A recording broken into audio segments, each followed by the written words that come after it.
Hello students and welcome back to आपके अपने channel Nitesh Tiwari e learning में। भाई क्लास 12 पोल साइंस का पेपर हो चुका है लीक। अब आपको बता दूं प्री बोर्ड एग्जामिनेशन में अगर तुमने कुछ भी नहीं पढ़ा और जिसने पढ़ भी लिया एक ऐसा रिवीजन करवाने वाला हूं, मात्र 25 क्वेश्चंस आपके प्लस रहने वाले हैं और ऐसे क्वेश्चंस जो बार बार रिपीट होते हैं, इसकी गारंटी मैं तुम्हें देता हूं। भाई कल जाके एग्जाम से आकर इसमें देखना चाहे अगर नई क्वेश्चन आए तो आप मुझे गाली देना कि भाई क्वेश्चन तुम्हारे एक भी नहीं आए यार, और मैं आपको लिख कर देता हूं कि क्वेश्चन बहुत सारे इसी वीडियो में से आने वाले। इसका मतलब पेपर सच में लीक कर दिया भाई। ये क्वेश्चन तुम करके चले जाओ, तुम्हारा एग्जाम बहुत बढ़िया जाने वाला है। आओ बात करते हैं, चैनल बने हो चैनल को सब्सक्राइब कर लो, बेल आइकन को जरूर दबा दो। दोस्तों पहला क्वेश्चन आपका आएगा कि भारत की विदेश नीति के तत्व बताओ। दूसरी बुक के क्वेश्चन पहले करवा लो ताकि अगर तुमने पहली बुक पढ़ भी रखी है तो दूसरी बुक को अच्छे से समझ लो। पहला विदेश नीति का तत्व हमारा है अंतरराष्ट्रीय स्तर पर आपका शांति और सुरक्षा बनाए रखने की हम बात करते हैं कि विश्व में शांति की स्थापना हो।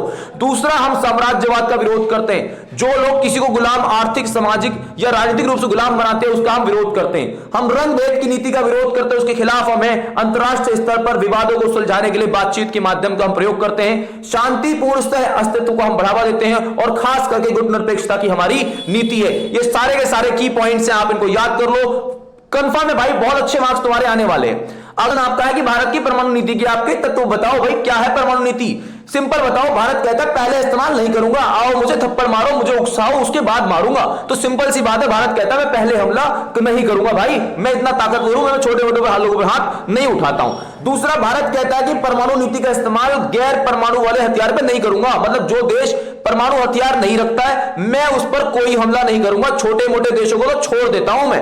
और हां, देश का जो परमाणु आपका हथियार है वो देश की सर्वोच्च सत्ता के हाथ में होगा। कहने का मतलब यह है कि राष्ट्रपति प्रधानमंत्री के हाथ में होगा। चौथा पॉइंट एक और याद कर लो, भारत एनपीटी आपका, इसका मतलब है परमाणु अप्रसार संधि, और सीटीबीटी मतलब व्यापक परमाणु परिसर प्रतिबंध संधि का भी विरोध करता है, क्योंकि भारत का मानना है कि भैया तुमने तो परमाणु हथियार बना लिए, क्या मैं ना बनाऊं। चौथा ये भी बोल देना। उसके बाद आपका आता है तीसरा क्वेश्चन, 1989 के बाद भारतीय राजनीति में क्या बदलाव आए हैं। तो सबसे पहले बताओ कि 1989 के बाद भारतीय राजनीति में जो पहला बदलाव आया वो गठबंधन की सरकार बननी शुरू हुई, क्योंकि कांग्रेस पार्टी जो कि आप बताओ 1984 में जिस पार्टी को 415 सीटें मिली उसी पार्टी को 1989 में मात्र 197 वोट मिले, मतलब सीटें मिली। उसके बाद तो इतनी सीटें कभी आई ही नहीं कांग्रेस पार्टी की, लगातार मतलब हारती रही है। दूसरा बताओ, कांग्रेस प्रणाली की समाप्ति हो गई, मंडल मुद्दा आ गया। भाई 1990 में मंडल मुद्दा लागू हुआ, मतलब ओबीसी लोगों को जो आरक्षण है वो मंडल मुद्दा ने आपका दिया। मंडल मुद्दा क्वेश्चन भी आपका आता है, इसको याद कर लेना कि भाई मंडल मुद्दा जो है ओबीसी लोगों को आरक्षण देने की बात करता है, खासकर 27% शिक्षा और आपका जो सरकारी नौकरियां उसमें। उसके बाद 1991 में आर्थिक नीति आई, ये बदलाव आया। और आर्थिक नीति आप बताओ कि उस समय नरसिम्हा राव प्रधानमंत्री थे और जो आपके विदेश मंत्री थे, मतलब वित्त मंत्री थे उस समय के, वित्त मंत्री का नाम है मनमोहन सिंह। उसके बाद 1992 में अयोध्या विवाद आपका हो जाता है। सारे के सारे पॉइंट याद कर लो। सबसे बड़ी बात भाई, भारत की अगर हम राजनीति की बात करते हैं तो राजनीतिक पार्टियों में आम सहमति कौन से मुद्दे, very very very important question है। देखना तुम कल फंस के सीधा आएगा क्वेश्चन, ये आपका मॉर्निंग इवनिंग कोई भी शिफ्ट में आ सकता है। अब देखो राजनीतिक पार्टियों में 4 मुद्दों को लेकर आम सहमति थी। सबसे पहले राजनीतिक पार्टियों ने बोला हमें नई आर्थिक नीति जो हमने अपनाई है वो बहुत बढ़िया नीति है भाई, 1 नंबर नीति है। दूसरा, सबने बोला कि पिछड़े वर्ग को जो हमने सामाजिक आर्थिक आधार पे ओबीसी को लोगों को आरक्षण जो दिया है वो बिल्कुल सही है। और तीसरा, देश की शासन व्यवस्था में दलीय प्रांतीय दलों की भूमिका। कहने का मतलब अब प्रांतीय दलों की भी भूमिका देश की सरकार को चलाने में होती है। जैसे आरजेडी आपकी बिहार की पार्टी उभरी है, समाजवादी पार्टी आपकी यूपी की उभरी है, अकाली दल पंजाब की, वैसे ही आपकी डीएमके एआईडीएमके तमिलनाडु की, ये सारी सरकारों में आजकल शामिल होती हैं। उसके अलावा इसे बोला विचारधारा की जगह कार्य सिद्धि पर जोर। जैसे तुम लोग चिकनी चुपड़ी बातें करते हो ना, किसी से बात भाई जलते हो लेकिन चिकनी चुपड़ी बातें करके बात मनवा लेते हो, वैसे ही समझ लो सारे के सारे जो नेता है मान लो बातों से सहमत नहीं होते लेकिन काम करवाने के लिए गठबंधन बना लिया करते हैं। ये पॉइंट आप लिख देना। उसके बाद बताओ आपातकाल के सबक कितने हैं। भाई आपातकाल के 3-4 सबक हैं। सबसे पहला सबक है भारत से लोकतंत्र को विदा कर पाना बहुत ज्यादा मुश्किल है। भारत से लोकतंत्र को विदा कर पाना बहुत मुश्किल है, लेकिन कमजोरी हमने देखी थी कि इंदिरा गांधी ने 18 महीने के लिए आपातकाल लगा दिया था, लेकिन उसके बावजूद आपका आपातकाल खुला और भारत में लोकतंत्र वापस आ गया। अगर क्वेश्चन पूछा जाएगा आपातकाल कौन से अनुच्छेद में लगाया गया, 352 में लगाया गया, 25 जून को 1975 में लगाया गया, ये बात भी आपको बोल देनी है। दूसरा, आपातकाल से हमने क्या सीखा? हमने ये सीखा कि जो प्रावधान हमने बना रखा था वो अंदरूनी गड़बड़ी का जो वर्ड था उसको काट दिया और उसकी जगह हमने क्या ऐड कर दिया? सशस्त्र विद्रोह ऐड कर दिया। तीसरा हमारा सबक था, हमारे जो नागरिक हैं वो अधिकारों के प्रति सचेत हो जाते हैं और आपातकाल के कारण जब सचेत हुए तो उन्होंने अपने अधिकारों के लिए सक्रिय भूमिका निभाई, लेकिन न्यायपालिका उस समय हमारे अधिकारों की रक्षा नहीं कर पाई थी। चौथा बताओ कि पुलिस और प्रशासनिक अधिकारी जो है वो स्वतंत्र रूप से काम नहीं कर पाए, वो कठपुतली बनकर रह गए थे सरकार के। बिल्कुल। अगला क्वेश्चन आपका आता है आपातकाल के आपके कारण और परिणाम। भाई बहुत इंपॉर्टेंट क्वेश्चन है, पहले बता देता हूं आपको मैं। तो आपातकाल का पहला कारण आपका था, बताओ, बहुत सिंपल है कि भाई गरीबी हटाओ का जो नारा है वो असफल हो गया। गरीबी हटाओ का नारा आपका आर्थिक कारण में असफल हो गया, इसलिए आपातकाल आपका बाद में आगे चल के लगेगा। दूसरा आप कह लो आर्थिक दबाव बना। 1971 में बांग्लादेश के साथ हमारा युद्ध हुआ जिससे आर्थिक दबाव बना। अमेरिका ने आर्थिक सहायता देनी बंद कर दी और 80 लाख, देखो 80 लाख जो शरणार्थी है वो भारत में आ गए उसके कारण। और उसके अलावा भारत की औद्योगिक विकास की दर जो है बहुत धीमी चल रही थी। ये सारे आर्थिक कारण बता दोगे, परफेक्ट नंबर मिल जाएंगे। दूसरा कारण था आपातकाल लगने का छात्र आंदोलन। भाई गुजरात में छात्र आंदोलन जनवरी 1974 में होता है और मोरारजी देसाई, कौन? मोरारजी देसाई इसका नेतृत्व कर रहे होते हैं। बिहार में आंदोलन आपका होगा मार्च 1974 में, जिसमें आपका जेपी, क्या नाम है? जेपी, जयप्रकाश नारायण इसका नेतृत्व कर रहे होते हैं। जिन्हें सच्चे लोकतंत्र की स्थापना जयप्रकाश नारायण करना चाह रहे थे, उन्हें ही लोकनायक कहा गया। ऐसा क्वेश्चन भी आ सकता है। अगला है न्यायपालिका संकट। इसमें आपका संसद और न्यायपालिका के बीच में कुछ मुद्दों को लेकर असहमति बन जाती है, जैसे कि मौलिक अधिकार में कटौती करना हो गया, आपके राज्य के नीति निर्देशक तत्व को लागू करवाने को लेकर हो गया, संपत्ति के अधिकार लागू करवाने के लिए, खत्म करने के लिए बात चली, इसको लेकर न्यायपालिका ने सीधा ना कर दी, इसको लेकर विवाद हो जाता है। खास करके एक व्यक्ति है ए.एन. और रे, ए.एन. रे को इंदिरा गांधी ने न्यायाधीश बना दिया था, जबकि 3 बंदों को छोड़ करके ये चौथा बंदा था। अब देखो क्या होता है कि न्यायाधीश वही बनता है जो पहला बंदा हो, लेकिन पहला, दूसरा और तीसरा को छोड़ करके चौथे नंबर के ए.एन. रे को इंदिरा गांधी ने बनाया। अब कारण यही था कि इंदिरा गांधी इससे फायदा लेना चाह रही थी। अगला कारण आपका है इलाहाबाद हाईकोर्ट का फैसला। भाई इलाहाबाद हाईकोर्ट का फैसला आता है 12 जून 1975 में, और 1975 में एक बात कह दी गई कि भाई साहब इंदिरा गांधी का जो पद है वो असंवैधानिक है। राजनारायण ने इसके खिलाफ केस करा था और जो मोहनलाल सिन्हा जो हाई कोर्ट के जज थे उन्होंने फैसला सुनाया था। ये सारे पॉइंट याद कर लोगे, परफेक्ट नंबर तुम्हें मिलने वाले हैं। उसके बाद देखो कांग्रेस पार्टी के विभाजन के कारण बता दो भाई, क्या कारण है? पहला है इंदिरा बनाम सिंडिकेट। इंदिरा गांधी और सिंडिकेट के बीच में क्या हो जाता है? विवाद हो जाएगा, प्रॉब्लम हो जाएगी, वैचारिक मतभेद हो जाएंगे, जिस कारण पार्टी का विभाजन हुआ। दूसरा राष्ट्रपति चुनाव, नीलम संजीव रेड्डी जो कांग्रेस पार्टी का उम्मीदवार था वो आपका हार गया, लेकिन अकेला उम्मीदवार वीवी गिरी जीत गया। इंदिरा गांधी मतलब उसको पीछे से सपोर्ट कर रही थी, ये बात सिंडिकेट समझ गई, इसी कारण से इंदिरा गांधी का पार्टी से निष्कासन कर दिया और पार्टी जो है वो दो भागों में बढ़ गई, ओ और आर में। ओ मतलब ऑर्गेनाइजेशन, आर मतलब रिक्विजिनिस्ट। ओ पुरानी पार्टी, आर नई पार्टी, O syndicate, R Indira Gandhi स्वयं। उसके बाद है प्रीवी पर्स की समाप्ति, जिसको 1971 में इंदिरा गांधी ने परिवर्तित कर दिया, लेकिन यह बात पहले ही चल चुकी थी, जिसको लेकर मतभेद थे सिंडिकेट और इंदिरा गांधी के बीच में। प्रीवी पर्स का मतलब होता है रजवाड़ों को दिया जाने वाला मासिक भत्ता, जो उनके राज्य के विस्तार और राज्य के विस्तार के आधार पर और राजस्व के आधार पर दिया जाना था। उसके बाद है इंदिरा गांधी की कल्याणकारी नीतियां, जिसमें है 10 सूत्री कार्यक्रम। 10 सूत्री कार्यक्रम में है बैंकों का राष्ट्रीयकरण, भूमि सुधार जैसे कार्यक्रम, जो कि सिंडिकेट को पसंद नहीं आ रहे थे। ये सारे कारण आपके कांग्रेस पार्टी के विभाजन के रहे। ये भी बहुत इंपॉर्टेंट क्वेश्चन है भाई। 1960 के दशक को खतरनाक दशक क्यों कहा जाता है? तो भैया मानसून की सफलता थी, पानी तो आया ही नहीं, पानी नहीं आएगा तो भाई कृषि नहीं होगी, और कृषि नहीं होगा तो क्या होगा? खाद्यान्न संकट, खाने की दिक्कत हो जाएगी। उसके अलावा इसी समय हमारा आर्थिक दबाव चल रहा था भाई। 1962 में एक युद्ध हुआ, 1965 में 2 युद्ध हुए। दो युद्ध के कारण आर्थिक दबाव बहुत तगड़ा हो गया और 2 प्रधानमंत्री पंडित जवाहरलाल नेहरू 1964 में और 66 में आपके शास्त्री जी की मृत्यु हो गई। उसके अलावा बताओ सांप्रदायिक दंगे हो गए और मुद्रा का अवमूलन हो गया। जो मुद्रा है उसका अवमूलन हुआ, उसका मतलब यह है कि जो भारत की मुद्रा है वो आपके लगातार कमजोर हो रही थी।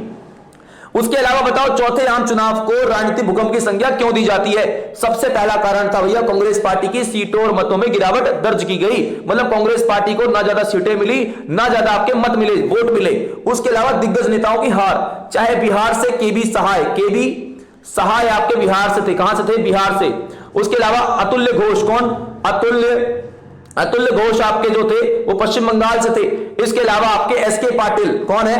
एसके पाटिल जो कि आपके महाराष्ट्र से, ये सारे के सारे आपके हार जाते, तो दिग्गज नेताओं की हार होती है। और 9 राज्यों में कांग्रेस पार्टी सरकार नहीं बना पाई, 2 राज्यों में दल बदल और 7 राज्यों में आपकी हार जाती है। उसके अलावा बताओ दिल्ली से लेकर हावड़ा जाने वाली जो ट्रेन है, हावड़ा मतलब पश्चिम बंगाल, एक भी ऐसे राज्य से नहीं गुजरी जहां कांग्रेस पार्टी का शासन हो, मतलब दिल्ली, यूपी, बिहार, पश्चिम बंगाल, उड़ीसा, सब जगह फेल हो गई थी कांग्रेस पार्टी।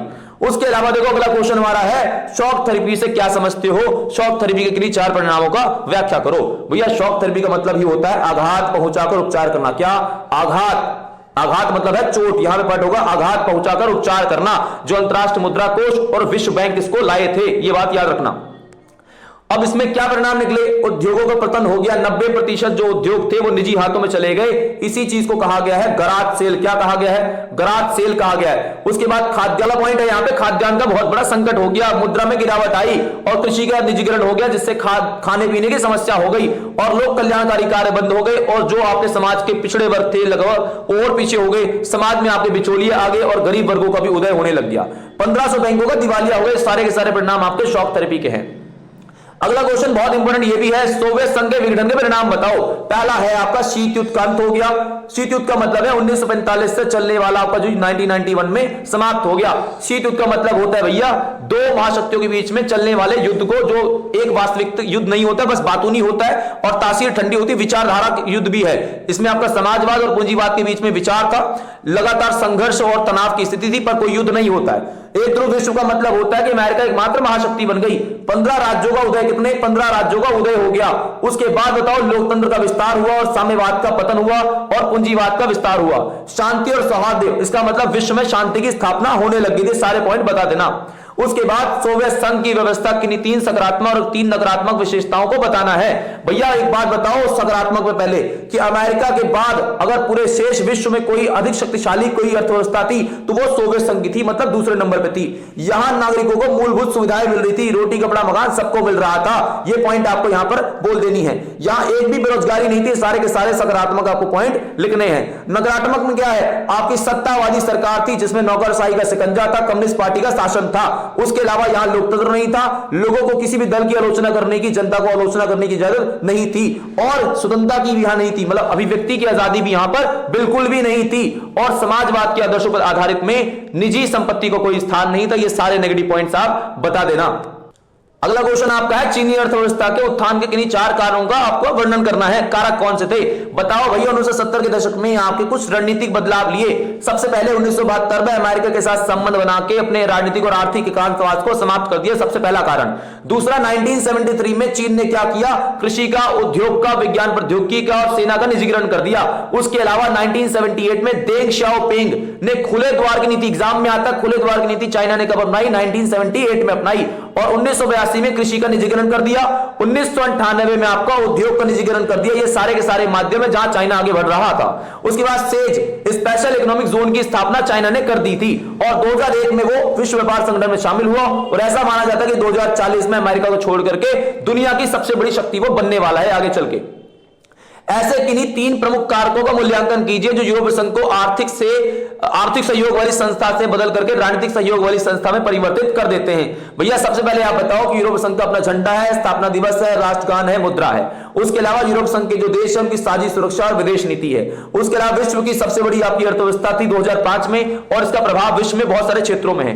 1948 में अगर आप बताओ, 1948 में एक चीज होती है यूरोपीय आर्थिक सहयोग संगठन और 1949 में यूरोपीय परिषद की स्थापना, 1957 में इकोनॉमिक कम्युनिटी का गठन जिससे यूरोपीय संघ और ज्यादा मजबूत हुआ और पार्लियामेंट बताओगे तो 1979 में यूरोपीय पार्लियामेंट की स्थापना जिसके माध्यम से यूरोपीय संघ एक मजबूत संगठन आपका बन गया। ये भी पॉइंट है, इनको भी पढ़ सकते हो आप। उसके अलावा बताओ आसियान के विजन 2020 की मुख्य बातें क्या हैं? सबसे पहले बताओ कि भैया आसियान एक आपका उभरता हुआ क्षेत्रीय संगठन है, बहुत तेजी से उभर रहा है। 1967 में इसकी आपकी स्थापना होती है बैंकॉक घोषणा पत्र में। 5 संस्थापक देश है, 5 Indonesia, Malaysia, Singapore, Philippines, Thailand, 5 और है। वर्तमान में 10 देश है, धान की 10 वालियां हैं इसकी, ये बातें भी याद रखना।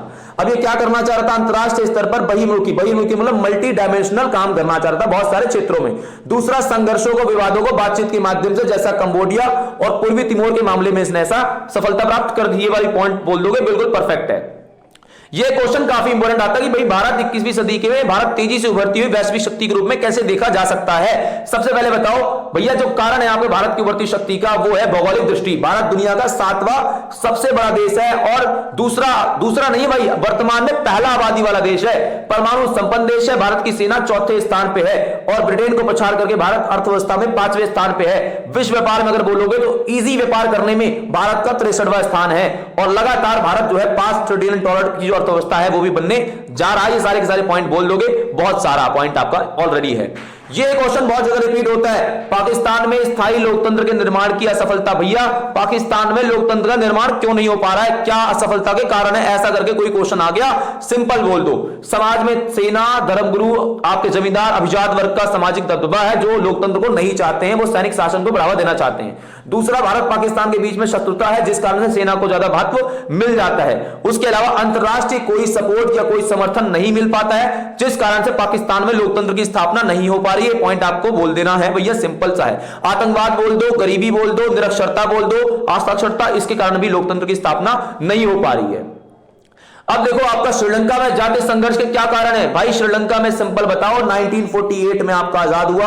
आजादी से पहले इसको सिलोन कहते थे। दो समुदायों के बीच में संघर्ष है, एक आपका भारतीय तमिल है, कौन है, भारतीय तमिल है, और दूसरे आपके सिंहाली हैं। भारतीय तमिल नाम से समझ में आ रहा है भारत के हैं। अब इसमें क्या होता है, श्रीलंका की सेना जो है या सरकार जो है तमिलों के साथ भेदभाव की नीति अपनाती है जिस कारण से जातीय संघर्ष को बढ़ावा मिलता है और लगातार वहां की जो सेना है या सरकार है इनको दबाने का प्रयास कर रही थी। इस कारण 1983 में, कब, 1983 में आपका तमिल लोगों ने लिट्टे की स्थापना कर दी जिसके माध्यम से वो श्रीलंका की सेना के साथ संघर्ष करते हैं और अपने एक अलग राष्ट्र राज्य की मांग कर देते हैं। ये सारा का सारा संघर्ष आपका बना रहता है। जातीय आपके रूप में, राजनीतिक रूप से आपका सिंहली लोगों का दबदबा था जिस कारण से वो तमिलों के लोगों को, तमिल नेताओं को उपेक्षा करते थे और उनको लगातार बढ़ने नहीं देते थे। लेकिन 2009 में लिट्टे के प्रमुख प्रभाकरण के मारे जाने के बाद जातीय संघर्ष जो है वो समाप्त हो गया।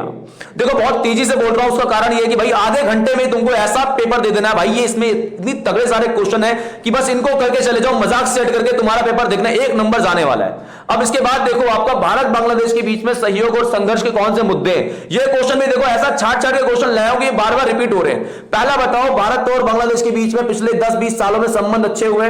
पूरब चलो की नीति का हिस्सा बांग्लादेश है। उसके अलावा प्रकृति आपदा और प्रबंधन व पर्यावरण के मामले में दोनों साझा है। अब नेगेटिव क्या मामले, भाई नेगेटिव है ब्रह्मपुत्री बोल लो, गंगा बोलो, दोनों नदियों के बंटवारे को लेकर दोनों देशों में आपका विवाद है।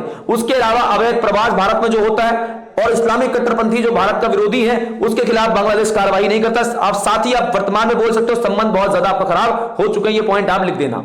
उसके बाद बदलते परिवेश में संयुक्त राष्ट्र संघ को अधिक प्रासंगिक बनाने के लिए सदस्य देशों द्वारा 2005 में कौन से निर्णय लिए गए। भाई सिंपल है, आपका 24 अक्टूबर 1945 को इसकी स्थापना होती है यूएनओ की। 60 वर्ष 2005 में हो जाएंगे तो बोला भैया अब चेंज करना पड़ेगा, समय के अनुसार बदलना पड़ेगा। जैसे ठंड आई तो कपड़े चेंज करे हमने, वैसे ही समझ लो कि समय बदल रहा है तो इसने कुछ चेंज कर दिया।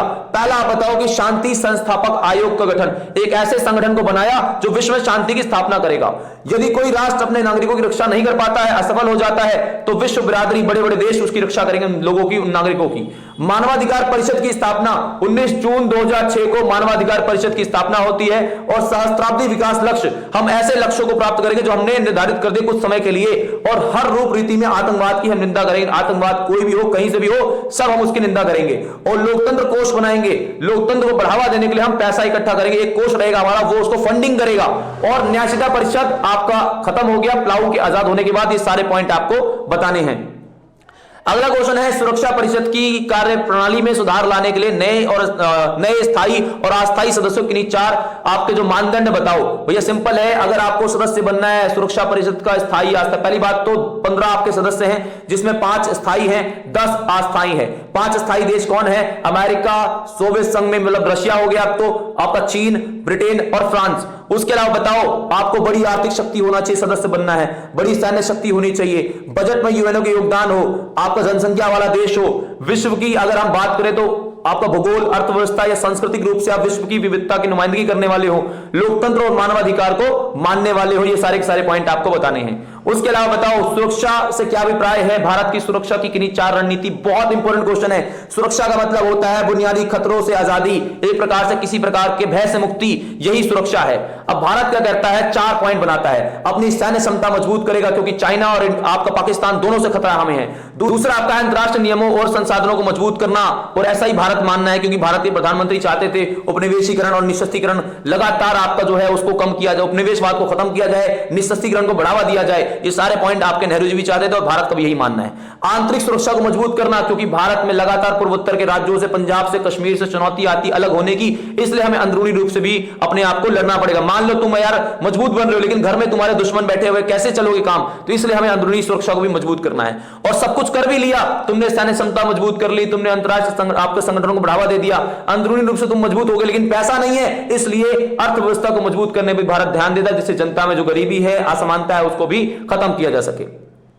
अगला क्वेश्चन आपका आता है आंतरिक और बाह्य सुरक्षा के पारंपरिक धारणा में क्या अभिप्राय है। भाई देखो सिंपल है, जो पारंपरिक धारणा है उसके 2 प्रकार है, एक आपका आंतरिक है, एक आपका बाह्य है। आंतरिक में एक देश के अंदर ही संघर्ष होता है, जैसे भारत को पूर्वोत्तर में आपका है, पंजाब में है, जम्मू कश्मीर में एक देश में ही संघर्ष का सामना करना पड़ता है, उसे आंतरिक सुरक्षा कहते हैं। और बाहरी सुरक्षा में किसी देश से सैन्य हमले का बाहर से खतरा बना रहता है, जिसमें अवरोध, सैन्य शक्ति, आपका गठबंधन, उसके अलावा शक्ति संतुलन की आवश्यकता होती है। सिंपल बताओ, आंतरिक सुरक्षा मतलब एक देश के अंदर संघर्ष जो हो रहा हो उससे बचना, बाहरी मतलब किसी बाहरी देश से, दुश्मन देश से आपका सामना करना।